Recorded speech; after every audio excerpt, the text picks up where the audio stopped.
Hold on a second. I just have to laugh, yo. I need to take my medication, brethren.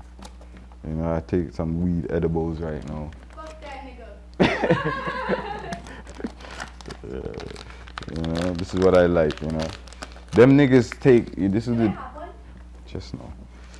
These niggas is different between me and, we're different. This is all I think. You see, like me, this is all I deal with. This is weed, edibles, and smoke weed, and drink a little bit here and there. I'm not even a big drinker. You know what I mean? I don't take drugs. I don't pop Molly. I don't sniff coke. I don't do none of that shit. You see these niggas? That's what they do. We pop Molly, sniff coke, do drugs. They're fiends, industry fiends. You know what I mean? That's what I think about him. And I think he's, if people are familiar, you go back and research his CB4, you know what I mean? He's a fake gangster. Fake gangster rapper. Everything about him's fake. Nothing about him is real. Let me tell you a story with him, how I know this, and I'm not just talking off of facts. And I'm not just talking off of my hearsay. I'm talking off of facts. Someone from in his camp, a long time ago when the beef just started, messaged me and emailed me and gave me the whole rundown on him, which I'll post these things, and I still have it, and I'll post them after these interviews. And the whole rundown breakdown on him, his family, his dad, his mom, him, everything. Where he comes from, where he gets his money from, how he got his money, what he did, that he comes from a rich family, his dad's rich, this, that, and the third. His family's rich.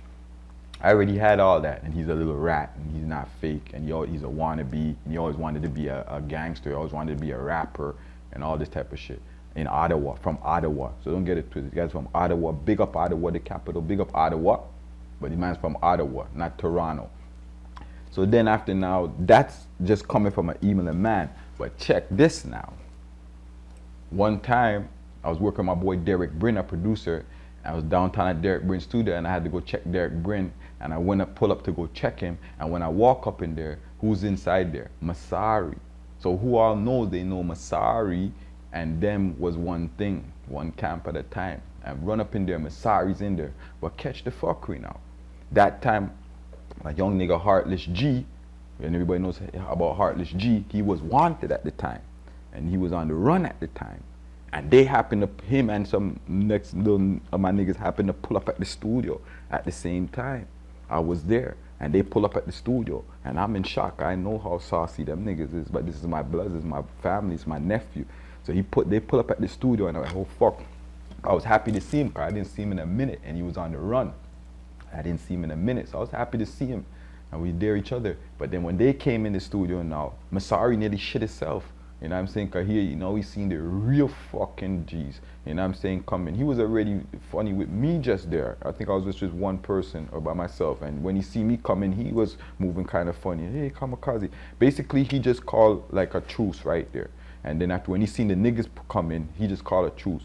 I didn't even tell my niggas who he was really right off hot, because I know, and I'm saying I would know it would be impossible for me to stop them. So they're asking me who's that. They said, oh, that's Masari, this guy, artist, whatever. I told them be easy, whatever. I told them after when I done talk to him. And then Masari started copping a plea like, I'm not with Belly, I'm not with him like that, and I'm not part of that beef, I'm not nothing, I never said nothing against you, calm. I told him, just be easy, Masari. I ain't taking nothing away from Masari. He wasn't moving like no big pussy or like he shook or nothing, but he knew the type of timing, that we were on, so he knew he had to be easy at that moment. So he was just being a real man and trying to stand up for himself and save himself or whatever. And then he started telling me about, yo, I don't even fuck with that nigga. I don't rate that nigga. And you know what? You don't know what we've been through. We had a serious war and blah blah blah in Ottawa. And he's the one who broke it down to me. And if he says I'm lying, then he's a fake one too, because he broke it down to me and told me how he said I'm from the hood in Ottawa. There's only one hood or whatever hood in Ottawa. He told me he's from the hood in Ottawa, and Smelly is from the suburbs and he's rich. But because they're from the same kind of Middle Eastern background or whatever, they knew each other. They went to the same school. So he said he used to be with the niggas and from the hood and in the school. And Smelly was from the suburbs and was a little nerd and used to go to the school and never get no respect or nothing. And it was through Masari and Masari's brothers and them or whatever, that they used to hold him down. And that's how the whole thing came about. But Masari told me he always wanted to be this gangster rapper, this whatever. Masari told me that. You know what I mean? And then we sat there and we laughed about it and whatever, and I let him go about his business. Then after I told my niggas when we was in the stairwell beginning, I told them, listen, that's Masari, that's Belly's mans and whatever. What? I seen thing come out and I said, man, let's be easy, bro, this soft, you know what I mean? He's not really in it. Because that's how I am. I don't take advantage of people, man. You know, he never did nothing to me. He was never there when beef took place. He was never involved. He never said nothing against me, nothing like that. And I go off of my spirit, you know. Other people would just wash him up just off of principle. But I just go off of my spirit, and I don't like to take advantage of people. And that's how I know. And I already knew that from meeting him in person, but that's how I know for a fact. And now let me get quickly and tell you how the beef started and everything and how we met and the real reason why the beef started and nobody didn't know. The real reason how it started, first of all, big up my boy Apple. Apple, big up yourself out there, man. Big up Apple, everybody you know, Big Apple. Dirty Rotten Apps, everybody you know him. Whether you like him, love him or what. That's my nigga, that's my dog. Big up yourself, you're going through a lot right now, but I see him holding his head. And he's pushing and going through good inspiration. Keep going, Apple. But Apple now hollered at me one night. That time I was just fresh out of jail, bought the Range Rover, first on road. You know, money's flowing, iced out, everything. Apple hollered at me, said, yo, I'm down at this hotel down here with my new artist. I'm fucking with this new artist from Ottawa, whatever, blah, blah, blah. Come check me, you know that? I said, all right. I hopped in the whip, went down there, pull up. Went up in the hotel. When I went in the hotel room, this is why the beef started. I went in the hotel room. That time I'm saucy in them days. I don't give a fuck. Strizzy right to 24. I pull up, went in the hotel room, me, one, Apple in there. Hey, Apple, what's up? I see them sitting down. I see that guy they're smelly, sitting down like a little baby boy, like they're sitting down, just watching, like he's brand new to everything, like he never seen nothing in his life. With whoever he was there like this. So he's just looking like a little goofy to me, you know what I mean? So I'm like, to Apple right in his face, I said, who's this idiot? Like I said, who's this dumb looking motherfucker like that? I said just like that. And then he's like, oh, just cool, Kamikaze, that's my boy, whatever. I said, all right, this man's looking funny and looking at me funny and Apple, you know, I don't deal with this kind of shit, you know? And that's how the whole thing really started. And then Apple told me cool, and I said, all right, just cool. I think I even apologized to them or whatever. I seen put their hand out or whatever. I said, no this or no disrespect or whatever. But I seen his face change when I was talking like that, his face changed. But I wasn't really preening at that time, you know. And then we went outside, we were going to go to some other video shoot, and then when he seen how we're rolling now, Apple had the brand new Hummer, I had the brand new Range Rover, and he's watching us. And it was snowstorm like today outside, big snowstorm, and we were fucking around in the snow and shit, and went to video shoot. And when he seen it like that, he was catching it. He just seen him catching some feelings, you know. That was our first encounter. Then fast forward a little bit, months after now, he started doing this thing or rapping or whatever. They had some party. And he had the party, he had something to do in this club, and he was there with Daz, no, Corrupt.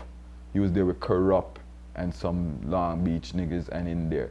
But then we came in deep, I had about 20 mans with me, and we came in the jam deep and came in, and you know, them niggas is Crip niggas, and then when they seen us as blood niggas, and we all flamed up, and it's about 20 of us, and then they see me, I walked up to them, and I said, yo, what up, Corrupt? You know what I mean? And I was hailing up Corrupt. I said, Corrupt, don't feel no way. We don't got no beefy niggas out here, nigga.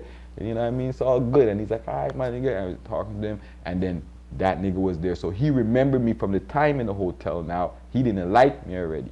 So then he started pushing up himself. Like, now we got some type of strength now because he feels he's with Corrupt. So then he's like, oh, all right, me and I'm Billy. And coming in the conversation. So once again, I'm like, what the fuck are you? You know what I mean? Oh, this guy get it. And then after that time, he was saying he's the godfather of Canada at that time.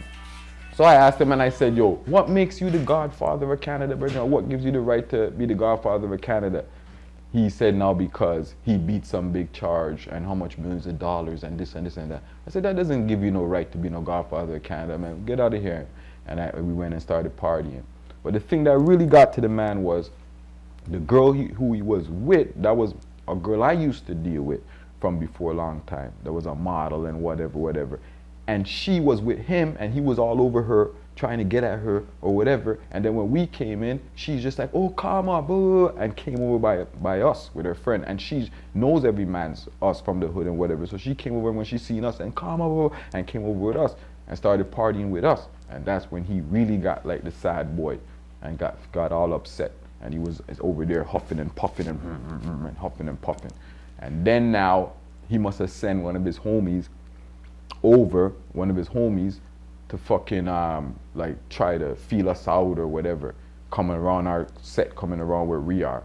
And my niggas just grab him and just push him away and throw him down. And we're drinking on, and man's drunk and shit and fucking carrying on. The man came back again, the man's them grabbed him and pushed him down on the ground and they're just laughing. All I seen the man put down his head like a bull, virgin, like a bull, and try run and ram through like a bull the whole of the man them, yo. And the man was just laughing and we're laughing like, what's wrong with this guy? And grab him again, because there's a lot of us, you know, and grab him again and throw him like a bowling ball. And the man went tumbling and gone. And we're laughing, we're not paying attention to them no more. And this is where the beef starts now. This guy, this is what he always does. This guy now sits in the back and waits and sit there, wait for opportunity, wait like long after till man's drinking. We forget about them, we're partying. Half of my niggas said they want to go and smoke, and they're gonna go out on some back porch and smoke, and the others stay there. Like most of the niggas went out. Like about 10, 15 niggas went outside to go smoke or whatever, and we stayed there. I stayed there with the girls and whatever, and we stayed there. So when we stayed there now, they then seen that there was only like 5 of us left back. And then after he sent his security guard, the security from the club, he's moving with bouncers, bodybuilders, all kind of thing, and sent all of them to attack us while he's staying in the back and watching, and sent all of them to attack us. But we don't care about that. We used to that. I'm used to that. I'm a little skinny nigga, but I fight. I love fighting. I fight my whole life. I love fighting. So we used to that. And I like fighting bigger people than me. So then after we start fighting and the fighting's going on, and in the process of the fighting, this chain that you see me have on here, at the time I had 5 chains on, and this one. In the process of the fighting, the same man who tried to run down his head like a bull, I seen him, I'm fighting like this and punching man in the face, and I see him in the background and pushing his hand through the crowd like this and grab onto the one chain, because this is the biggest one out of all, and end up grab onto this, yo. And I just feel my neck going down like this, and man's fighting, and in that process my neck's going down, one of the big muscle men hit me in my nose, virgin. Boom, and punch me in my face, virgin. If you ever fight and you go through those things, you know how that feels, like what that is. And then the chain pop, boom, and the chain pop off, and the man's gone with it.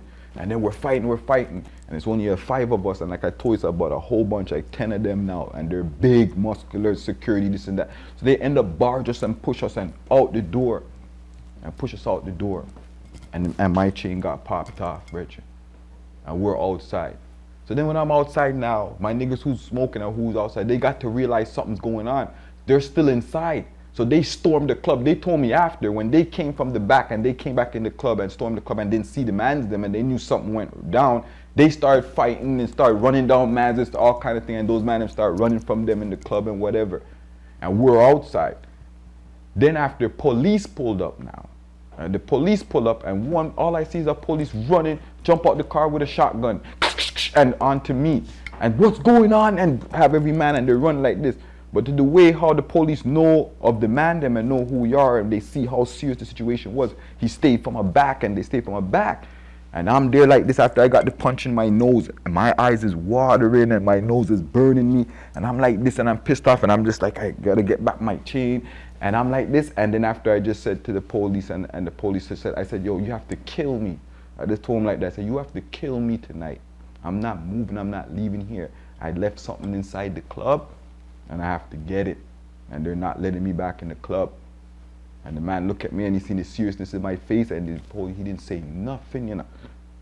And he didn't say nothing. By the time the police were going to say something or do something, the same guy who came bowling through like a bull, I see him coming, running down the stairs with the chain in his hand, coming down the stairs with the chain in his hand, brethren, and fell down the stairs, fell down the stairs, and end up on the ground. And when he end up at the bottom of the stairs, he's on the ground like this and has my chain like this. And I just took my chain like this and has my chain and saying, sorry, and has my chain.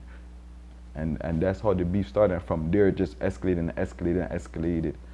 You know, and I had tour bus and started moving with 100 niggas and 50 niggas. And when it's Caravana, I was first nigga to go downtown with 100 niggas. First nigga to go downtown with 50 niggas. And I had the tour bus with his face on it, the mixtape, Smelly, the Bowel Movement, all this shit. And that's how the beef went down. And that's why the beef went down. And that's why the beef went down. You know what I mean? And what I think about these man, I don't think about these man. But the problem is now that the man's dissing me and sneak dissing me in a track. It sneak dissing me in a track he just dropped. And this is where the problem comes in. You know what I'm saying? Because this beef is so long, I done put that down, don't have no time with that. And he's coming sneak dissing me in a track. You know what I mean? Then the next part, I know man's gonna put it all together. And the next part of the big part of the beef is MMVAs have Much Music Video Awards. This is after this incident, had Much Music Video Awards, and everybody go down there. I went down there with my one boy and my one boy Trigger and my next boy Tony Cruz. Tony Cruz is my partner. He's about 6'7", 8", whatever, and my boy Trigger. And we went down there, just the three of us. And we pull up, and you have to have special thing to go in MMVAs and all kinds of things. We just pull up there saying, Karma, how are we gonna get in here? I said, what, you're rolling with me? Don't worry about it. Pull up at the door, I said, boom, boom, boom, boom, boom, slide one, play, hey, boom, boom, I know somebody, let's go. So you throw it, bang, we're inside. We're inside the place now. If anybody knows about MMVAs, I've been there, so if anybody knows about MMVAs, it's free alcohol, free everything, everything's free. You just drink as much as you want, whatever you want. So we're inside there, everybody's drinking, so basically everybody in there is drunk. So we're drinking, we're getting drunk. That week before that, a week before that, he did an article in a magazine, some Canadian magazine did an article, I forget the magazine. But in the article, he dissed all Toronto rappers. Man, them don't know about that. He dissed all Toronto rappers and said he's the godfather of Canada and dissed all Toronto rappers. And then we're in the Much Music Video Awards and I'm there with all the Toronto rappers at the time. And we're all chilling and we're talking and the man them's talking about the fact that he dissed all the Toronto rappers inside the article. And the man them's there and we're talking about this. And I'm saying to the man them, why are we standing here talking about this? And this man's from Ottawa and he's in the building. And why are we staying here talking about he dissed the whole of the Toronto rappers and saying he's the godfather of Canada? The man's in the building. Let's go and address the man. No, this, that, and the third. Me like an idiot with all the drinking, because that's why they named me Kamikaze. Said my one boy Trigger come. My big nigga Tony Cruz went somewhere else, said he's coming back. Before I wait for Tony Cruz to come back and simmer myself, Trigger come. Let's go look for this nigga. When I go look for the nigga now and I see him, again he's with about 16 mans them. Bodybuilder, security, this, that, a whole set.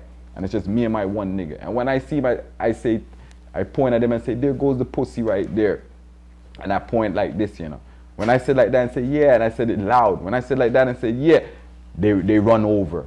Run over like we're gonna run or move. I said, Trigger, don't move. We stand up there, they run, boom, in front of me.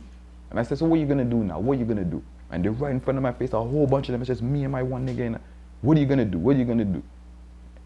Can't do nothing. And they're looking at me, and they're like, conflict. They're like, how's this man so still going so aggressive? And it's just them too. So they get them kind of off guard. And then they stand and they're like, then they turn like they want to walk away. And I look at my nigga Trigger and I laugh. I said, and the man them's walking away. I said, you niggas are pussy. I said, anyhow I was with 16 of my niggas, you'd be bloody right now, nigga. Right now. Bloody. I'm telling you that you're pussy. And when I tell them that they couldn't take it, they turned back again and came back again. I said, do what you're gonna do. Do it, man. And they turned back and they gone again. After we're there, we're drinking in the place, more alcohol. We're drinking. We have to go piss now. This is how these man them work. This is how this man always work. He always stays back and makes a plan thing, you understand?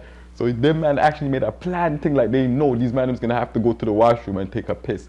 So that when we go to the washroom, we're going to the washroom, I watch my surroundings. I don't see nobody gone in the washroom. I make sure I watch. Gone in the washroom, piss, whatever. As soon as we step out the washroom, the man is there watching. So I was like, Trigger, it's going down now, you know. And Trigger looking at me, yeah. I said, but Trigger's my nigga, Trigger, real G. Trigger's going down now, you know. Don't move, don't hitch, don't worry about nothing. I see the man and rush come to us. So hold it. If you see the man, some big fucking man from steroids, man, you know. the two of them grab trigger, push him again and hold him, and the rest of them start rushing me now. And it's me fighting with about 10, 15 man, no word of a lie, brethren. The man's licking me from all over. My phone drop on the ground. That time I used to have the phone with the battery in the case, and the phone drop on the ground and explode, brethren. And that time I just started getting a whole bunch of big contacts, like this executive, that executive, everybody in the States, everybody in that phone. And the phone, so all I'm thinking about now is to get the phone. So I went down now to gather the phone. People still hitting me and on me, and gather the phone and the battery in the case and everything, put back the phone together, and I'm coming back up now and put the phone in my pocket, and man still looking. As soon as when I go like this to put the phone in my pocket, I see everybody scatter, brethren. I see everybody scatter. Like they swear I was going for a march or something, brethren. And they take off.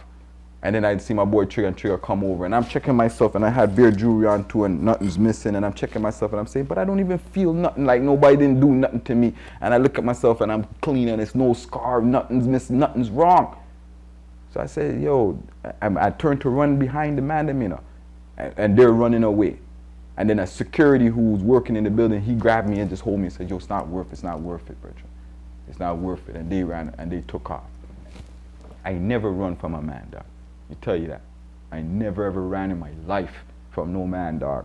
Not 20 man, not 1 man, not 100. I never fucking ran. And I'm not saying I won't run, but I never been in a situation where I had to run. Let me tell you something about me. A man stood in front of me from point blank, from where that camera is to right now, and fired 10 gunshots at me, and I didn't run.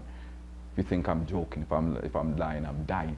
And it's my bro that had to tell me, because at that time I was fast 20, so my bro that had to tell me, yo, come, what the fuck are you doing? And snap me out of it. And answer them back too at the same time. It's my bro. You understand? And he ended up getting grazed. And I never ran from that, and I never ran from no fucking man's dog. And if they ask them, and every time I beef with these guys, they're always running. They're always running. I pull up on them on the road. I pull up on him on the road already in my tour bus with all my niggas, and he's out there with about 3 vans of people and niggas. And before we could get off the tour bus, they're gone. These guys are always fucking running, dog. You understand what I'm saying? And all I want out of this, and all I would like, because I don't carry this no more, I don't care, this whatever, but you guys put hands on me and put hands on you, have a whole bunch of mans them, and it's me and 1 nigga. We fight several times.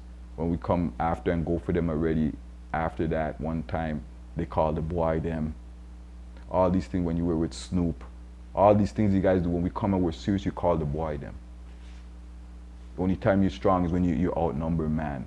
Or when you see me by myself. So, and you're never in no fighting. You're never in nothing.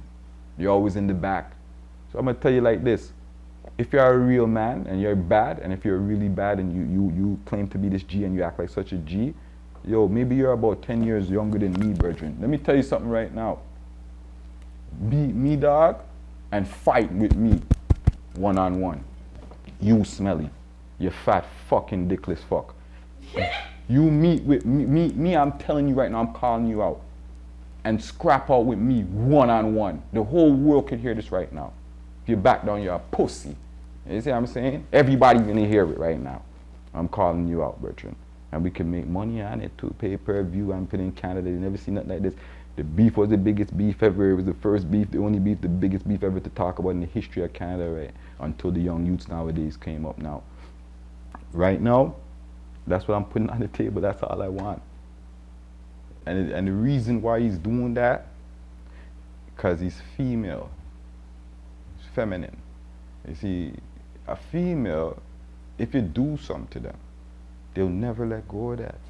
If you're dealing with a girl and you make a mistake and you hurt her or you cheat or you do this or you do that, they'll never let it go, brethren. You'll be there 10 years later and you'll be lying down with the girl one day and she'll bring it up. And you remember when you did this and you're just like in shock. It's the same, that's the same thing what happened. I've been through it a lot of time with females. That's what happened. I hurt the man so much, you know. He was wanting to be this big rap sensation from a long time ago in Canada.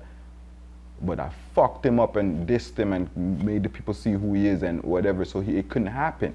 So then he had to rethink, and then he just had to go off of Weekend, Able them, and take over their whole brand. Their thing was Capital Pum Pum Records, and then now it's EXO. And that's Able then, and Hailey and Lamar and them. And them used to ride with me first before him. People don't know Karma and how heavy I am, you know. Them used to still ride with me.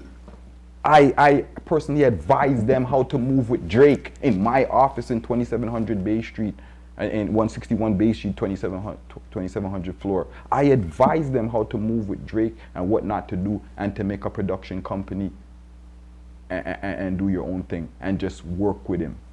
Just work with him and whatever he wants you to do, because he bigged you up, do tracks with him, whatever, but make your own production company and do your own thing. That's how they came about to make EXO.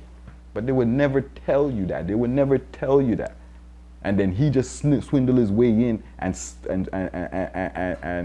swindle the kids, finesse the kids basically, finesse them because they were young at the time. And them kids are real Toronto kids from the hood, Scarborough, and from downtown PO, real Toronto kids. You understand what I'm saying? They deserve everything what they're getting. But he just finessed them because they didn't have nothing. You know what I'm saying? And me, I was too close to them. So young people, I'm too close to them and I'm a big G to them. Like highly, I'm like an uncle to him. So he's looking at Karma's like my uncle and he's around me. They respect me. So certain things what they want to do and carry on with, they don't feel comfortable doing it around me. Like I tell you, I don't pop Molly, I don't do drugs, I don't fuck around and bullshit. And I don't support it. And if I love you, I ain't gonna support it, I might beat you. You understand what I'm saying? So they know these type of stuff. You understand what I'm saying? So Smelly and them use these type of stuff. And so they will use these type of stuff to influence the kids. You understand what I'm saying? And that's how they ended up to get over there. Use money influence the kids, use drugs influence the kids, buy pussy influence the kids. Because that's the next thing, he buys pussy, he just buys pussy. That's why I call him the Dickless Wonder, because I'm in the game. If everybody knows me, I'm a legend in the strip clubs, amongst the bitches, all this, I'm a legend. So I hear everything. So one thing I know, he buys pussy, he's a trick, and the next thing I know, he has no dick. And I know this because the gal them told me. And me, I'm a big dick nigga. So this is real talk. Go ask the gal them about it. And they'll tell you. You understand what I'm saying? So I'm not scared to talk. And all this type of shit, dog. Kamikaze. They ask them about me, and if I think it's a joke, 4 years I didn't make no money, brethren. 4 years I didn't make no money, brethren. You think it's a joke? We move every day. This is how we move every fucking day. 4 years I didn't make no money. I work up. I live off my own money. 4 years I just start hustling back the other day. This year, 2017, I just start hustling back, brethren. That's when you have money. You can just live. You understand? This is money, brethren. And this is nothing. We don't show money. We don't do nothing. We don't need to do that. But I don't want nobody to feel like, oh, Karma's coming on here and he's grumbling and he you know, he's washed up and you talk no shit. You niggas can't talk no shit to me. From Bentley to Range Rover to fucking Benz to fucking whatever you name it, I did it, dog. You name it. This is what it is. Anytime you're ready, put your money where your mouth is, Smelly. You have money, put your money where your mouth is. Put up some money. You know what I'm saying? Let's box it out, nigga.